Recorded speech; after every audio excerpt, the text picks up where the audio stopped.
Welcome to BlackUSA.news morning show. I'm your host, William Honablew Jr. Join us as we explore the news and opinions that impact our community. We break down how the major stories have a very personal, local, and racial impact.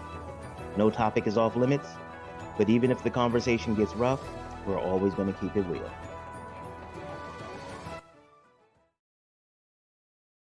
Greetings and salutations, all my friends out there in internet land. I am William Honablew Jr., and I have the honor and privilege of being the host of the Black USA News morning show.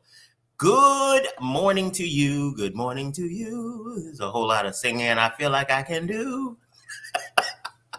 I am having a great time because you know what today is? It's Titillating Tuesday. Y'all know I love Tuesday has become my favorite day of the week because I get to hang out with my co-host, the chief titillating officer of the Black USA News morning show, Her Royal Highness and best public health person ever, Miss Stacey Dennis, coming to us live today from Houston. Hey, mama, how you doing? Hey, how are you? I'm doing okay. So you out in Houston being titillating out there? What's third city from the sun. They do not play when it comes to the heat. Do you see this? Yeah, I do. So like, this is not like you don't have lighting out there. Like this is all like the sun. This is all about the SPF that I didn't. So I want people to understand this is live, right? We in the morning. It's 9-something in the morning where you at. This is not like we did this in the evening. She's sweating through it. This is my first Lord, thing in the morning. Please forgive me, people, because this is about to sweat throughout this hour. I apologize, but I couldn't. It was so dark on the inside, cooler, but dark in the inside. So I came outside to sit in this beautiful garden, and the sun was like, "Oh, so you want to sit outside? You want to sit outside with me? No problem. Say less." Well, you mentioned gardens, and I just want to make sure that people understand kind of the talent that we roll with right here. I'm gonna show y'all something real quick. Look at this. You see these eggplants, and you see this cucumbers and stuff like that. This is not like this ain't from a produce aisle nowhere. Tell the people where I got that picture from. Tell them where I got that picture from. How you get that picture? Tell them about the picture. My daddy asked for some things for my garden, and all of those vegetables came out of my garden. I'm on Team Grow Your Own. So look at that. Like she did all that. Like, and I live in an urban area. I don't have a particularly wide backyard. As a matter of fact, if you're familiar with East Coast row houses, they tend to be not so wide, but a little long. Like 12 by 10. No, like 12 by 8 or something like that. I actually have my yard is probably about 100 feet long, but it's only about maybe. Oh yeah, that's right. You live out the county. Out in the county. I live just over the city line into the county. I'm sorry, in Baltimore, that's out the county. Hell, you get too close to the county on the inside of the city line. You live out there, yeah. So, so the thing with urban gardening is it's really beneficial if you know how to utilize your space well. And so that's what I've been doing over the last seasons. I've been trying to get better and better at what I grow and how I grow it so that I can maximize my space. And so this year, I've managed to grow 2 types of eggplant, 4 types of heirloom tomatoes, cantaloupe, watermelon, sweet potatoes, 5 types of peppers, including this beautiful purple pepper, edamame, okra, kale, collards. I'm sorry, I'm pointing them out where they are in my yard. That makes sense to me. Go ahead. Yeah, kale, collards. I did plant some sunflowers because they were gorgeous, white leaves with a black center. I have 2 peach. I have 1 peach tree, 2 fig trees, 2 pear trees, 1 fig tree. All of my herbs. If you know me, then I hate weeds, but the only weed I could tolerate is mint because it will take over your yard. So I have a ton of mint everywhere. If I have to have a weed, I prefer it to be that one. I think I'm missing squash and zucchini. So that's what I'm growing. You got a whole fucking farm over there. Like you just like like Mick Stacey had a farm. Yeah. E-I-E-I-O. Yeah. What is the point of having a beautiful manicured lawn, especially if you're never back there? Give me something to do with it. So if I can't eat it, it shouldn't be in my backyard, which means that my cats and my dog better be careful. So Well, you can eat those, but that's a delicacy someplace else. it's disgusting. So they it's growing well, and every year I learn a new trick. And if you can possibly grow any of your own produce, especially with as expensive as food is right now, grow it. Because what is the cost of a tomato these days? Yo, it's more than I'm willing to pay. Exactly. If it don't come on a sandwich already sliced, I'm not just gonna go and pick it. Because the other part for me is that I don't have enough access to have made it something that was regular. Well, let me not even lie. I didn't make it something that was regularly a part of my diet. So for me, buying a tomato, I have to think about using it. It's like, okay, and then by the time I get to it, it's already like another color. Well, that's another reason, and hopefully we'll make that it may be not titillating, but it is a good public health topic about people who have access to fresh fruits and vegetables. If you can grow any of that on your own, from where you are, it's beneficial. We are pretty much familiar with neighborhoods in Baltimore that doesn't have a grocery store anywhere nearby. So you're wondering how people are getting fresh fruits and vegetables, and then you're shocked when they have higher incidence of illnesses and diseases based on their diet. Yeah.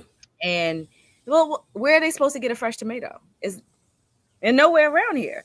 So if you can grow any of that on your own, and you don't need a garden, you don't need to put anything in ground. Most of my garden is actually in raised planters and in beds that I have that I didn't dig up because Baltimore soil is quite clay-like and sometimes difficult to till through. So if you can grow any of that on your own, please grow it on your own.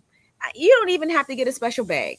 An Aldi shopping bag, poke some holes in it so the water can drain, fill it with dirt, and you have a planter. You know what I mean? You don't have to get fancy with it. Just grow your own. We have a couple of guests that come on regularly.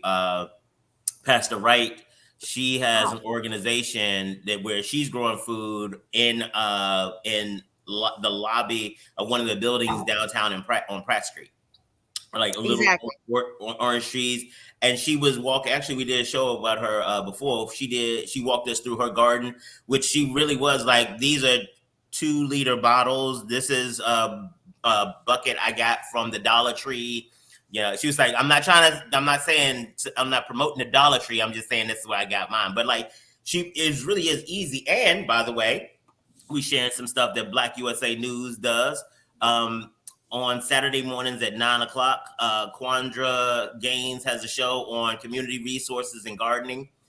So she brings together community resources, not just around gardening, but around what we need in the community. But she also, to your point, she is also very familiar with the fact that, especially given some of the food insecurity that we deal with, that we need to, even if it doesn't become a mainstay of what we do, we do need to make sure that we are including some of our own. You better, you keep talking about what you got. Erica is already looking for your address, so when you get back from Houston, she gets, actually, you give her the address, she may show through, help you with the garden, but for a fee while you go.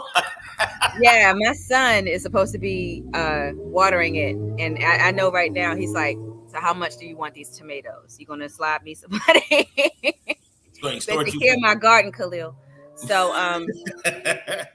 but if William follows me on my page, obviously, because he snatched that picture, I give half the stuff away. There's just no way for me to can all of that. So yeah, I do end up giving it away. I was like, I got kale and collards. Who's coming? First come, first serve.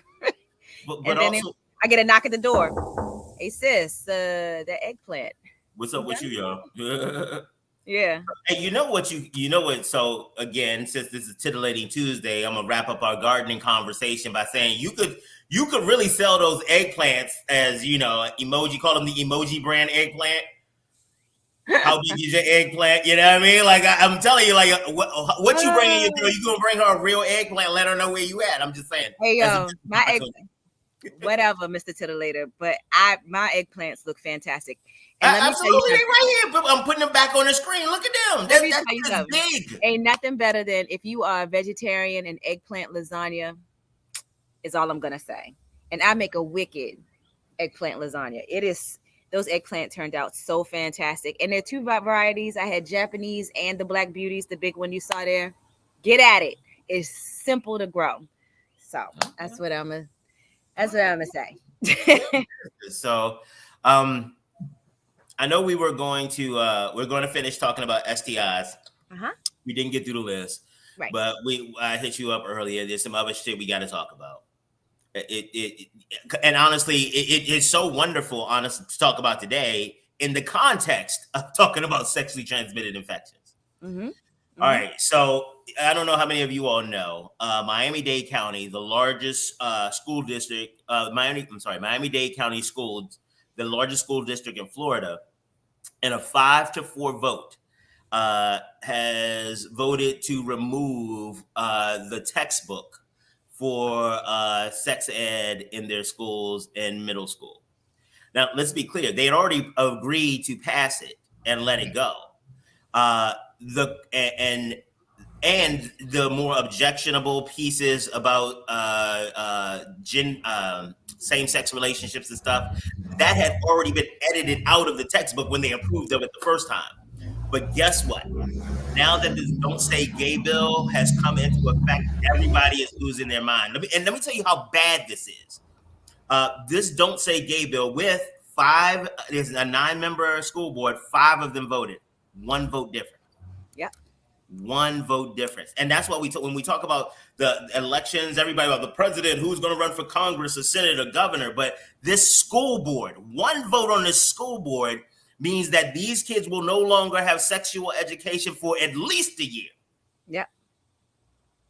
And God knows kids have great restraint and they're not going to have it until they have that class, right? Absolutely. So, it gets worse. And this is an example of why we need to be politically active, not just voting, but politically active. The local. Because and the reason why is because even when we are, sometimes it doesn't work. In this open community forum where they were asking for input, there were 42 people who listed themselves with a position. 38 of them were like, hell yeah, this actually works. We need to teach our kids this. We need to make sure they understand what's going on in their bodies. This is a real thing. 3 of them testified against, and 1 just said, I'm not with it, but didn't testify. 90% of the people who showed up was like, hell yeah. And the 5 people on that board still voted no. Okay, so you may say, well, that's just people who had an opportunity to get there. I'll give you that. But even in the written support and testimony, most of the material they got objecting to, like the written documentation and, complaints and stuff like that, came from people who didn't even have kids in the damn school. Like 80%, like they looked at all of the cases of people who were against it. And 80% of the people who were against it did not even have children in the school system. Right. And 5 of these motherfuckers, wow, okay, all right, I see where this is going today. All right, okay, all right, I'm on that. Fuck it, this is where we are. 5 of these motherfuckers was just like, no, I don't want kids to know this.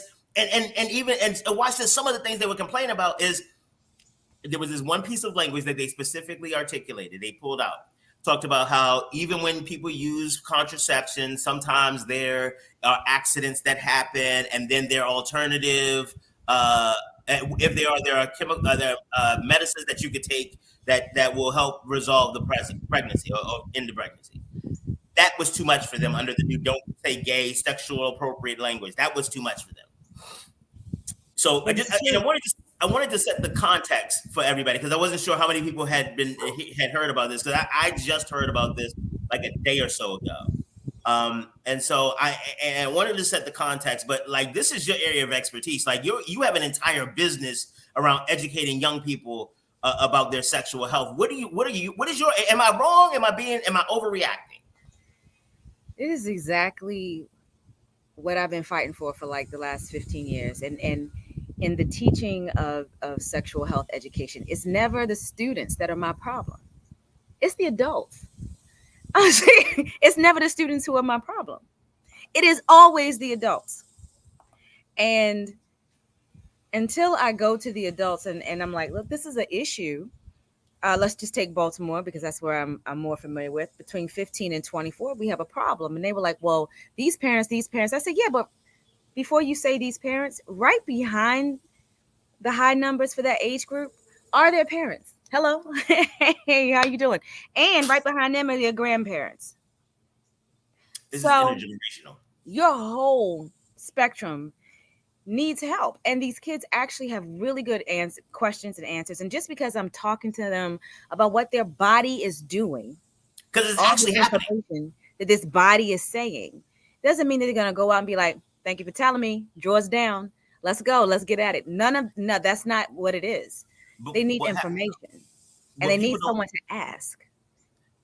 What people don't realize is that if they're going to be draws down, they were going to be draws down regardless of whether I was going to be there or not. The panties were coming down. The panties were tumbling down, whether I was going to be there or not. They just had someone to ask the question and to give them an honest answer, not make them feel weird about it. So I am disappointed. Am I surprised? Absolutely not. Because in the entire discussion of sex education, it is never the kids that give me the issues. It is always the adults. Always the adults. And you come with the wrong answer. If I can get Pornhub on my cell phone, without an account, you don't need an account to get a Pornhub, by the way. You don't, but they all have cell phones. You think they're not looking at, you think their body is not talking to them and they're just not looking up. If I could do it at work, what makes you think they're not doing it? And they have no one to ask. They have no one to ask. They have no one to put into context. And specifically for this ruling, we're talking about Miami. How many LGBT kids are in those classes? But that's what they're trying to get rid of, though. My opinion, fuck that. No, what they're doing is that they're trying to suicide or ignore them out of existence. They are trying to put so much pressure on them, right? So much pressure on this population that they just stop being. And it's like, it never fucking works like that. Every time I've had a class that I've and I want to thank the schools that have invited me in and being brave enough to look at the statistics and realize that the STDs were in their community and among their population. I applaud them for being brave enough to invite me in to talk to the kids. Every time there's always been at least 2 LGBT that I can identify in the class. Now, and I say I can identify because they've either said it, they've said it in the discussion, or they came up to me after class and said, I'm bi, I'm lesbian, I'm gay, I'm non-binary. They've told me, and I can't even tell you how many times there may have been someone in the class that is just like, I'm not telling none of these people. It's none of their business, and it's not. You know what I mean? But every time there has always been an LGBT child in the class. And it's not because someone told them that was popular. They saw it on TV and they thought it was fun to kiss a girl. And now I'm lesbian. It's what they are. And I want to address their needs too, because according to my HIV results, my gay men need this information. I was so sick and tired of giving HIV positive results to kids. But here's the other part about that. One of the reasons, because I had the privilege of working in the field, especially around HIV, and I got to be honest, it was life changing. Especially, and big up to Heather Hauk, one of the best bosses I ever had. But she created an environment that was about education. One of the things that these diseases proliferate, not just because of our behavior, but also because of our secrecy. When you are trying to navigate whether I should like feeling this way, and no one has even taught you how to protect yourself for diseases. Think about this, baby. How many times have you given that I've only had sex this one time or with this one person. Oh my God. This is early in my sexual experience. And now I have any number of things. And and again, when you are trying to navigate through that, that is rough. I mean, who knows how to do that before you end up there? And you trying to keep a secret about that lifestyle choice means that you are keeping a secret about the lifestyle choice means that you are not able to get information and access and resources about living that lifestyle. And we're not even, and at this point, you're not even talking about just LGBT. I gave so many positive results for all the diseases to people who said, well, I only had sex once. Well, baby, that's all it takes is one infected partner. She said, well, I've been honest and I've been monogamous in my relationship. You're not the only one in your relationship, though. Have they been? Clearly, let me answer that for you. Clearly, no. Like the results on this sheet of paper tell me. Well, no, it's clear for you. Do you know how many times I had to walk people, and I was like, honey, how many people in your relationship? And she was like 2. So if you're not having sex with someone and there's a disease here, who could have brought it in? I mean, I've had to do that so many times. And I'm like, you refuse, but kids need this. The kids need this information. And I'm sorry. I know you don't want to hear. Don't even do it. The adults too. It's true. But I started talking to my son when he was 6, and the information I gave him got progressively more involved as his body evolved, and I saw them hormones were putting. I was like, come here for a second, let's talk. It's time for you for the next lesson, because that voice is getting deeper, and the girls were hanging around, and I needed to tell him so that at the very least he will never say, "No one ever told me." No, you won't. Not being born for me, you won't. So it is important, and not talking about it does not mean that it will not happen, that they will not have questions, that they will not look in the world around them, see something they've never been taught, and you're not prepared to tell them. This is a disservice. As an adult, this is a disservice to the kids. And how dare you? And some of it is you have many of their parents, many of the adults who are not living their own sexual truth. You have many of the adults who I'm sorry, let me say it this way. They are not living their sexual truth out loud. Because many of them start from places of and again, Jerry Falwell Jr. use him as an example.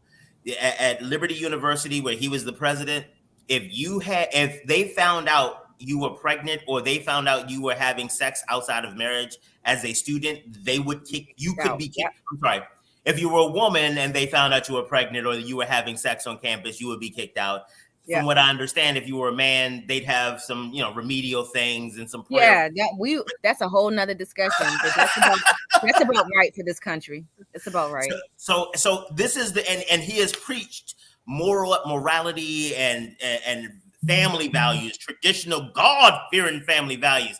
We're not even going to talk about the fact that Mary Jesus was part of a blended family and his dad wasn't around and let him get killed. We're not going to talk about that part right now. Not that part. Not right now. A whole nother discussion. Y'all, bring him back. Push him back on topic. Okay.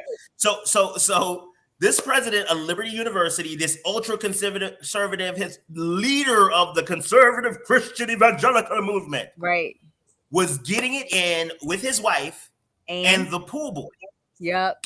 And let's be, when I say getting it in, they were all getting it in together.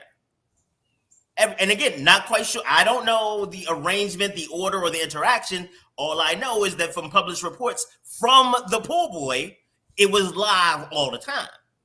And just so we're perfectly clear. Yeah. Ain't nothing wrong with that. Both absolutely. I was about to jump on that. Husband and wife agreed. Apparently, a good time was had by all many times.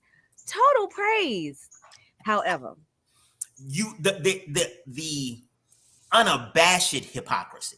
Exactly. That is and again, I get keeping secrets because, like I tell y'all, I ain't gonna keep it 100 with you. I keep it 85 because 15% of this shit y'all don't need to know. But I draw the line at hypocrisy. Yeah. I draw the line. Like if I am telling you something, like if I'm standing up, like don't do this. When I find myself doing it, I'm like, whoa. Like when I talked to other organizations about what they should be doing to help small businesses and minority businesses. And one of the dudes asked me, well, how do you all do it in your company? I was like, yeah, I'll be and I had this, and then when he asked me that, I was like, I'll never be out there again, not be able to answer that question. And I turned around and created a plan and policy so that we could model the way. But this example with Jerry Falwell Jr. is this type of belief, this type of hypocrisy that circles back around and creates the "Don't Say Gay" law. Like he was all about the like condemning homosexuality and sexual and like fire and brimstone, but he was getting it. But when you got home, you were like, hey. You know, and again, it's all good. It's all good. A fun time was had, but ain't nothing wrong. But don't come out here. You and your wife agree to invite somebody in. You go for it. However, don't be out here condemning everybody else. How dare you? Yeah, that part. Yeah, that part. So this country's got some serious issues, and you're not all of these rules regarding when to teach kids. Let's just be honest and say you don't want to tell kids about their sexuality, to teach them about what their body is doing and what all this information that the body, just say it without sending us through this. You don't want to teach them, and you want them to be just as ignorant. And then people like me will have a job for a long time because the STDs are going nowhere. They're going nowhere, and they're going to get worse. Yes. Yeah, like all yes. Segue. I like the way you gave us the segue back into the other pieces of it. Okay. So putting up a chart on I don't know if you could see me right now because I know I see. Thank God I see it. The sun went in for a second, but okay. All right. So this is the chart we were covering last week. We got through chlamydia, right? That sounds funny to say out loud in retrospect. No, we got through trick. I don't think we got through chlamydia. Yeah, we did. Because chlamydia, we did. We got through chlamydia. Well, hell, if you want to talk about chlamydia again, we could do that. No. But we talked a little bit about, so remind people about prevalence and the difference between prevalence and incidence. God, my brain is fried. I'm sorry, the sun came back out again. Oh, no. Well, so like if you look at chlamydia. So your incidence is how many cases are in a given population per 100,000 right now. How many of those cases happen like right now? Right. I'm trying to remember Baltimore City's incidents for I think 2020's numbers are out. And all I know is that we number one again. But I can't remember the actual incidents for that year. The prevalence, because you'll never get all the people who are actually positive, because there are people who don't come in, they don't get tested, they have it, but you just don't know that number. And it tells you how prevalent in your society or in a given population that disease actually is. Okay. So we're looking at the prevalence of chlamydia. 2.4 million people in the United States with chlamydia and 4 million incidents. So this looks like there's a lot of new chlamydia coming up, and then half the people kind of stay with it. Does that sound right? Like, how do we know about chlamydia? What do we know? So chlamydia is another bacteria. Chlamydia and it causes discharge. It once you catch it, it takes about 3 to 5 days for the bacteria to settle in and get all comfy, and you'll start to see symptoms. In women, you'll have a whitish discharge. You may have some pelvic pain depending on how long it's been there. Men, you'll definitely see a whitish to yellowish discharge. Your penis may feel like a blowtorch when you go to the bathroom. That's the joint where it's like, it's burning when I pee. Yeah, you burning. Yeah, you are. Your penis is turned into a blowtorch. The thing about chlamydia is that sometimes it doesn't kick out those symptoms.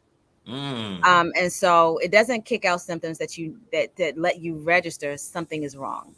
And so people just go around and spread it. You don't know you have it. And I'm just talking about down there. You can also get it in your throat. Oh, okay. Right. And it's like, oh, my throat's a little red, and you're good with it. You keep tonguing people down. Well, Oh, so like now you move to spreading chlamydia orally just by kissing. you can, or Wow. if you step up to the mic at any time and you have it in your throat. Yeah. Yes, Can you do it eating peaches too? you can. Okay. So men and women, it's not just the phallic. You see how I'm being all professional today? You see the words I'm You using? are. Do you You see are. it? Oh, because I got worked up earlier, so I'm figuring on the back end I need to tone it down maybe a little bit because that was some Thank bullshit. you, Lord. I appreciate that. Did you see? Yeah, can y'all actually see my eyes now? Yeah. You gave me one big cloud. I appreciate you. It's coming back though. So that's the thing about chlamydia, and it's the reason why it spreads so easily and why that incidence and prevalence number is so big, because there are people who actually don't know they have it. It's gotten to the point that when people come into the STD clinic, we give them EPT. EPT, Is it EPT? early pregnancy, emergency pregnancy test. Expedited partner therapy. Okay, because So I was like, whoa. Hey, no. They might be pregnant with chlamydia. What happened? So let's just say that a girl comes in, she tests for positive for chlamydia, and the clinician will say, well, how many partners did you have? Let's say in the last month. How many partners did you have? And she says, let's say I had, 3. They'll give her medication for those other partners. Say, look, right. Because they may not come into the health department. We'll never know if they go to their doctor unless they actually go get tested and that report comes to the health department. That all takes time. During all that time, they could be having sex with somebody else. So give her these they call Z-Packs. They'll give her the Z-Pack, zithromycin, and they'll be like, give these to your partner. Tell them to take it. Just tell them to take it. And that way, we hopefully get people that probably don't know they're infected, or they'll never come into the health department because they think they have to pay, or they just don't have time because they work. Just give them these, tell them to take it. And they'll be like, okay, and it's helpful to public health because we'll get those people who are not in our numbers, but they ought to be. Right. Okay. Right. So that's why when you say it's like prevalence of 4 million, understand we're targeting people who probably don't know they have it. Right. So that we're exposed to it. Right. So that prevalence number and diseases that are curable, that prevalence number is probably a lot of the people who don't even know they have it. Exactly. And from a public health, and that's what public health takes care of. Your doctor couldn't care less. Your doctor's concerned about his patient role. We're concerned about the things that happen out in public because public health is basically, we're very concerned about human behavior, and we have to go on human behavior. Human behavior says that somebody ain't coming into this health department. Human behavior says that if they don't have the money or they don't have the time from their job, they're not going into their doctor. We'll never get them, and they'll still be infected. So let's do something to answer that. And the answer is giving the infected partner that actually comes in some therapy to give to her. Now, once again, we got to go on human behavior. You giving this medication to your partners also means you telling them something wrong. So we're hoping that she actually gives it to him, and not just keeps it and be like, he'll figure it out. Or him to her. And let's be clear. One of the biggest things, and I've started recognizing this in aspects of my life through therapy and my own process, is this idea of duality. In our society, is not just kind of the normal spiritual duality that I'm talking about. It is this idea that we need to live 2 different lives. The lives that society tells us, and then the other life that pleases us. And again, Jerry Falwell Jr. is a great example of that. He followed in his father's footsteps by lying about who he was. And that gulf between who you are and who you pretend to be is where all your lies live. Right. If you are fucking around on your person, then you're fucking around on your person. And there has to come a point where you be like, look, especially because, again, morality being what it is, blah, blah, blah, how you navigate. Hell, I've been a cheater. Actually, I was a cheater for quite a while. So I know you have it. But thank you for throwing that moral pill at me. I appreciate that. Not like I was being vulnerable and then you just slammed me for it. But it's whatever, because it's not a problem. It's not like black men have a I problem. love you, man. I had to review a little bit. Okay, go ahead. Black men have a problem opening up and sharing. So thank you for making this a safe space.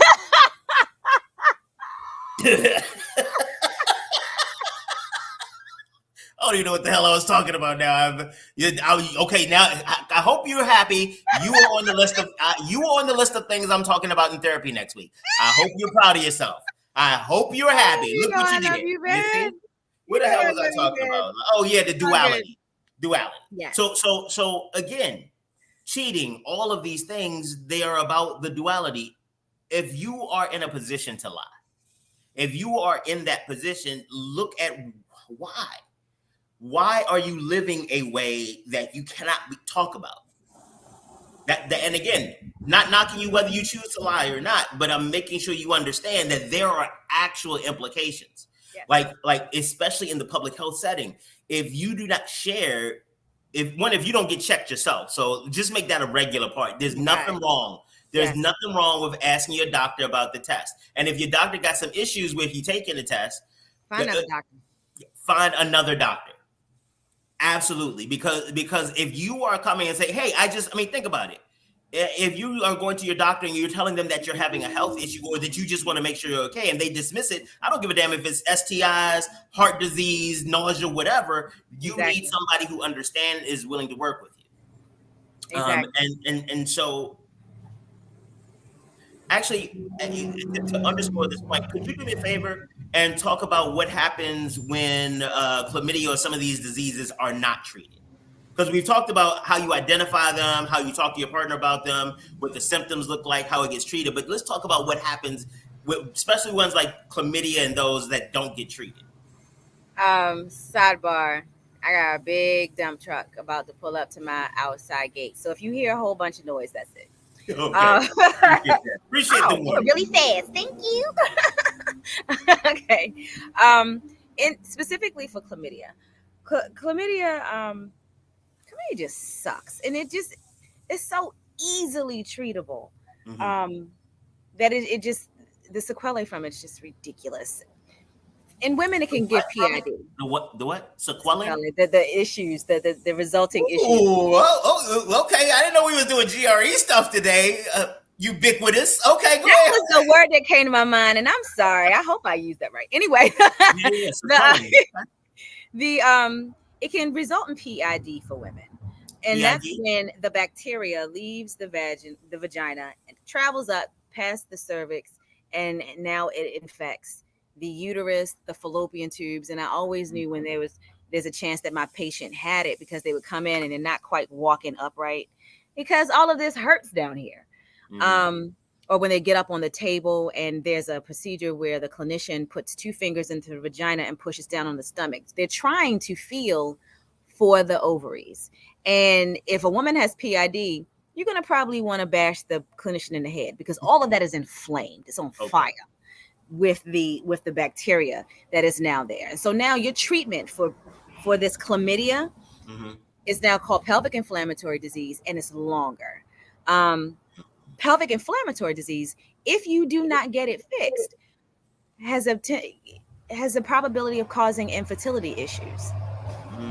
So that egg that needs to get from your ovary and travel down the fallopian tube, there may be what are they called? All I can remember is violin strings. Fibers in the way, basically scarring from chlamydia, and the egg will never get there. You're now infertile. Or if it's very worse, the chlamydia may get into your bloodstream, and now it has access to all the organs in your body. And all of this from chlamydia. It just makes sense. You said you could just take you take the pills and it goes away. So, but before it gets all that far, though, like when it's when it's just chlamydia in your genitals, just in your vagina, please treat it while it's down there. And that's, and this is all from chlamydia, and we're just talking about chlamydia. Gonorrhea is a whole separate bug, and it's a whole separate beast. It gives similar What was that? Hello. Don't do that. You scare me.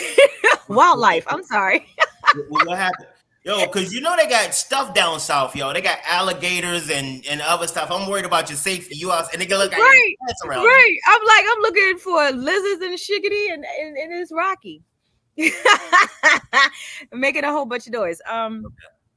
We're just talking about chlamydia right now. Gonorrhea can do the same thing, but gonorrhea is a different bug, and the bug has mutated in our population such that we've had to have different drugs fight it over the years. If you look at the treatment for gonorrhea over the years, you'll notice that the recommended drug has changed because the damn bug is thinking and changing and mutating and outsmarting the drugs. I mean, who says, on their tombstone died of gonorrhea? I mean, you can't even put that on there. It is actually. So here's my thing. I think honestly, stuff like that should be done, not to embarrass somebody, but to take the embarrassment away from it, because there tends to be this morality, especially the way we make anything related to sex hyper moral. Like it has to be, if you have, we talked about it before, if you have too much sex, you're this. If you have too little sex, you're that. And so all of these ideas around what you should be as a sexual being are coming and manifesting and leading to this. Again, the gulf between what makes you feel good and what makes you and the life you want to live. It's so much. And that is exactly why a holistic view of sexual education is needed. And I'm talking about the whole person. It's a whole course unto itself to teach someone to accept themselves. And by the end of it, you're not even just talking about STDs and sex. You're talking about how they think, how they relate to other people, how they communicate, what they think about themselves on the inside, how they can respect the other person sitting across from them on their inside. By the time you're done, you have addressed the whole person. You've addressed their mind, you've addressed their body, you've addressed their spirit. In our society, we like to suppress certain things. And like I said before, if you suppress certain things, it's going to spill out in another area. If you put sex in this tiny little box and the only people who can access this box are straight and married. Okay, I've never been married. So I'm never supposed to have sex.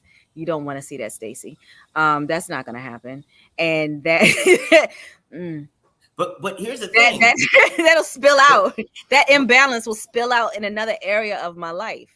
But let's think this all the way through. We talk about these social constructs and the way that it should be and the morality around this, but you realize that sex was invented before marriage, and so these rules we keep bringing, these rules that people bring up, they are made the fuck up since we started this. This is like after we've all been having sex. Somebody's like, you know what? I'm not getting it. This is okay. William's theory. Did I? Okay, here it is. There it is. It's okay. Story time with William. Okay. I think we should have theme music when you go off. So this is the story in my head, how all this got together. So back in the day when cavemen was all running around and stuff like that, there was this dude, his name was Thog. And like Thog was the jack dude of the tribe. Thog was like, everybody was like, oh my God, it's Thog. Thog was the one, if you was on a squad with Thog going on a hunting party, you knew you was coming back with a woolly mammoth. No rabbits. Well, I don't even know what they were. Like maybe they had a jackalope back then. So you wouldn't even have to worry about that. So you coming back with a woolly mammoth if you go out with Thog. And everybody in the village, all the women wanted to have Thog's kid. Why? Because if Thog is the man like that, your kid is going to be the man. You know what I mean? So, or the woman. So they all like, oh, Thog. So you got like, let's say 13 women in the tribe, and Thog is like, and they all waiting for Thog to come through. So Thog is like, and then if you like number 12 or 13, you there and you like, well, I ain't seen Thog in like 2 months. You feel me? Like I got some needs that need to be handled. So then there's this other dude in the whole thing. His name is Thig. Now Thig is not cocktail. Thig is a hunter gatherer. He knows where to get all the berries. This dude knows where fresh water is. He knows how to avoid all this. And so he's going to number 13 and is like, oh, what's up? She's like, hey, it's like, what you doing? I'm waiting for Thug. It's like, when's the last time you seen Thug? Like 2 months ago. You so beautiful. And you so whatever. Like, I would just be with you. You deserve somebody who's just with you. And she was like, what do you mean? I was like, look, if you was with me, Thig was like, if you was with me, I'd give you all the berries. You never had to be hungry, you know what I mean? And you'd have somebody all to you. Oh my God. And y'all, so when William goes off on these tangents, y'all have to help me pull him back because I am not enough. He is talking about Thig and Thog. Okay. And now that is, and I can't get it. I can't get the words out of my head. Y'all have to help me pull him back. He is so far off our discussion. We are no. Because what happens is that Thig created the morality of sex. See, because Thig couldn't get down like Thug did. Thug could just get any woman he want, whatever. So Thig had to come up. He went with a lot of other Thags and. So now Thig is a hater. And so now, do you hear him? Yes, Thig is a hater. That's what I'm saying. So Thig couldn't hang with Thug, so he came up with sexual morality. Thig was like, "Oh nah, if you do this, you ain't nothing as a woman. You know what I mean? You gotta stick with one dude, because if you and Thug, remember Thug is big and cut. Thug probably wasn't that bright. He didn't see what the haters was doing. Okay. And now we've got the adventures of Thig and Thug, and understand. I need y'all to understand that William is probably one of the most brilliant minds I have ever met in my life. The way he thinks is just, and forgive me for this, but it's unfuckwittable. The way he can look at a situation. This man just came up with a Thig and Thug, and I guarantee you it's going to come up. Those two characters are going to come up again in another scenario, and we're going to have to sit through this. So y'all going to have to help me pull him back because... But that's in my mind. Because these things are going on in the mind of one of the most brilliant people I have ever met in my life. He and his sister are just crazy intelligent, and behind the scenes is Thig and Thug. I just want to let you know that this is what's happening. Well, yeah, so that's what I'm saying. That's how we get this messed up sexual morality. This is how we get the sex messed up, because you got haters who couldn't get it in a regular way. They had to convince you that, oh, you can't just give it up to Thug. That makes you a tramp. That makes you a slut. You need one person, probably somebody who's a good provider, not somebody who's going to blow your back out. You need somebody who can get you all the berries and mints. And so now Thig is bad in bed because he has to make that argument. I cannot. No, wait. As a Thiggish type of dude, don't say we bad in bed. We put it down. We may not be able to Thug you out. Okay. I swear to God. And when I sit down here in Houston, I'm going to write up the adventures of Thig and Thug so that we don't have to. Okay. Pull me back. Right, where were we? Forget where we were. Okay, you got a point. I do sometimes get ahead of myself and forget that there's a whole show. Because we have such great conversations that I forget we're not just on the phone. Doesn't it sound like it, people? Because we forgot y'all were here and there's two people on the phone. I'm sorry. All right. Well, no, you know what? Let's not lie to them. This is our conversation. This is the PG version of our normal conversation. So let's. Okay. All right. And there ain't no red stag nowhere around here. Go ahead, y'all. Stop playing. That's my drink. Leave me alone. Leave me alone. Okay. All right. So, HIV, gonorrhea, and syphilis. So one of the things you were talking about earlier was the evolution of gonorrhea in particular. So let's talk a little bit about gonorrhea, because I want to make sure that we get to some of the diseases that there is not as much publicity, marketing, or fanfare for. So I know, having been in the HIV space, there is, especially with some of the new drugs that are coming out, there's a lot more public education about HIV, particularly in some of the smaller populations. So I want to bring that one to the end, because I don't think, at least in my estimation, there's not enough conversation around like gonorrhea and syphilis. It's kind of like, oh, if it can be treated, you don't have to usually. Usually when someone comes into the clinic and they test positive for chlamydia, they're usually also given the treatment for gonorrhea. Okay. Um, they tend to, for some strange reason, you tend to see them together. It's very rare where I see a clinician just treat for chlamydia or just treat for gonorrhea. They'll usually treat for both of them. Hmm. Gonorrhea and Neisseria, it has been around forever. These are not new infections. However, the bug is mutating. And so I cannot remember the first drug when I first came into the health department that we were using for it. Um, but it came to the point that we were given this drug for people who had gonorrhea, and they would come back 3 months later and they would tell us they have not had sex, but they would still test positive for it. The drug, Wow. the bacteria was still there. And when they tested them, they found that the bacteria that was present in their genitals had mutated, and so the drug that we gave didn't affect it, and so it was just allowed to proliferate. They were like, "Oh, so you killed all the weak ones off? Ha! I'm still here," and How's this so wrong? they would still have gonorrhea. The problem is that comes when you've taken that mutated strain and you went because you figured you would treat it right, and so Hmm. you went and you had sex, but you had a mutated form of gonorrhea. So now you've passed that mutated strain on to the next person.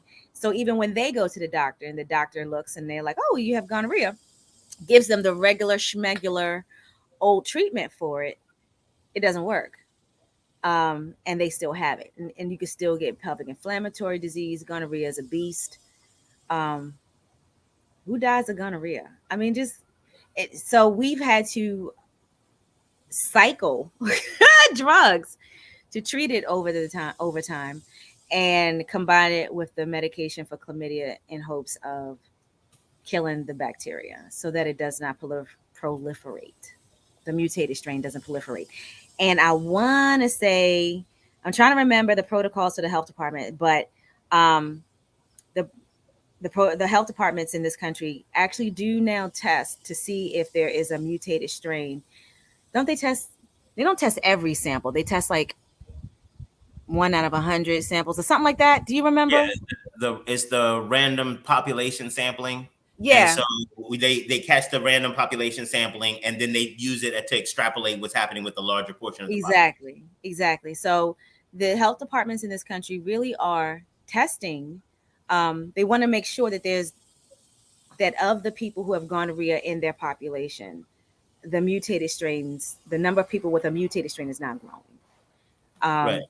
Because that would mean that the medication we're giving is not working.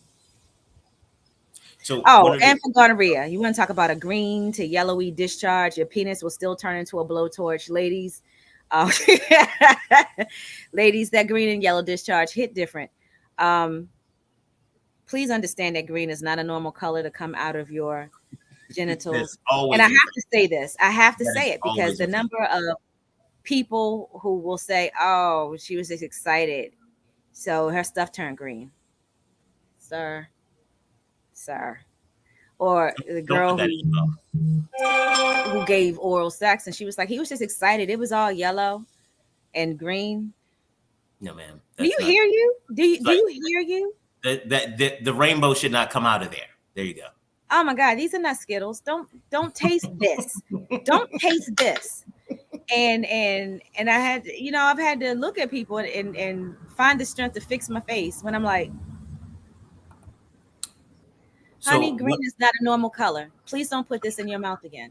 Because one it's of all like, the uh, one of the things that I just found out, I'm gonna put the link in the whoops, that didn't go well. That's I don't even know why that came up. Oh, because I was working on that yesterday. That gonorrhea is one of the oldest STIs. The first recorded yep. uh, the first recorded symptoms was written by the Chinese Emperor Hongdi in 2600 BC in his medical textbook. Oh yeah, it's been known for centuries. But that's how tenacious this bug is. It is looking at y'all through the centuries and being like, "But I'm still here though." No. Literally, no. That's not true. It is literally looking at us through the millennia. Like that joint got 4,500 years on us, and we have been actively trying to kill it since we found it. Yeah. And that's why it's important as we're looking at the prevalence of these numbers and understanding that we need to make testing all STIs just a regular part of what you do. If you are sexually active, you should be tested. Point blank, period. No matter how old you are. And we've mentioned this on this show before, that don't think that grandma and granddad, just because they are grandma and granddad, aren't getting it in. Ask go to your local health department and ask them what is happening in their older populations, in their senior citizens' homes, where the men have gotten their prescription for Viagra and Cialis. And all of a sudden, Miss Ethel's knees don't hurt her as much anymore. And she's happy. Go and ask them. They are living their best life, and they are, and it's fine. There's also another phenomenon that I found out when I was working at the health department called the Happy Meal, and I was like, "What is a Happy Meal?" And they were like, yeah, "Absolutely, I am. I can't be the only one who has to live with this information in my head. I'd be damned." So, before we get ready to wrap up, let me tell y'all what a Happy Meal is. A Happy Meal is a young person who goes to the senior homes and the facilities and stuff like that to visit their uncles and aunts. They come in, their uncle and aunt, when they leave, is a lot happier, but also having less money. And sometimes these Happy Meals provide surprises, and those surprises get picked up at the health department. Well, remember when we talked a couple weeks ago? I just want to make sure I'm not being too obtuse. What I am saying is that young people are going in and prostituting themselves to the older people in the senior centers, and getting money for it and spreading diseases. And then Miss Ethel and Mr. James, they give it to each other because nobody's worried. They grew up at a time where where it wasn't about VD, it was about not getting pregnant. That time is past for them, so they think they live again, that they can just be out here without consequence, as it were. Exactly. And doctors don't ask people over a certain age about their sex life. They just don't. It's rude. And right. And I was like, you're assuming that this older lady is not having sex. Look at her. She looks fantastic. You better ask her if she's having sex, and ask her if she wants to be tested. If she's not in, I don't care if she's not in a committed relationship or not. Ask her if she wants to be tested. And a lot of times they'll say, sure, go ahead and test me. Yeah, why not? Because it's no skin off their nose. But the issue is the doctors who think that women and men over a certain age are not sexually active. My health department has proven that that's a lie. And not only are they sexually active, they get more dates than I am. And I'm still traumatized. They get it. Yeah. And by the way, don't for you all out there, it's like, oh, older people. No, don't turn. Cougars are wonderful. And I've heard some good things about saber-tooths as well. I'm just saying is, experience matters is all I'm saying. Experience matters. I spent another hour with you and I still didn't get to syphilis. I done got thick and thogged out. I did not get to syphilis. The syphilis is my baby. All right. So we got a commitment for next week. Man. The funny part is just saying these sentences and thinking about what they sound like out of context. Because I was about to say next week, we're just going to jump on the syphilis and HIV right off the break. And like out of context, that's probably not the best sentence in the world. I cannot believe we've done this for another hour. Y'all have got to be better in pulling us back. For the people who asked questions and responded, I promise next week I'm going to get to those questions. Someone asked about trichomonas. We covered it last week, but I'll be happy to talk about it again. Absolutely. Just help me control William, please. But no, I think thick and thog was necessary for people to understand the context of sexual morality. We should get together and illustrate a children's book about thick and thog. We're going to get banned. Oh, and we can, you know what? Watch this. You know what? When we start talking about Fig and how he's built, we can use this picture.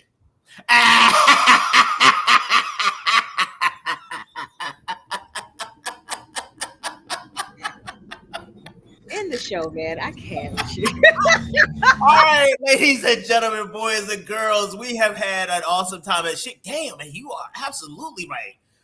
You just said it was like when you just said that it was like 55, and then like in that short interaction, and we about to be over time. All right. Welcome to Titillating Tuesday. We will be black next week.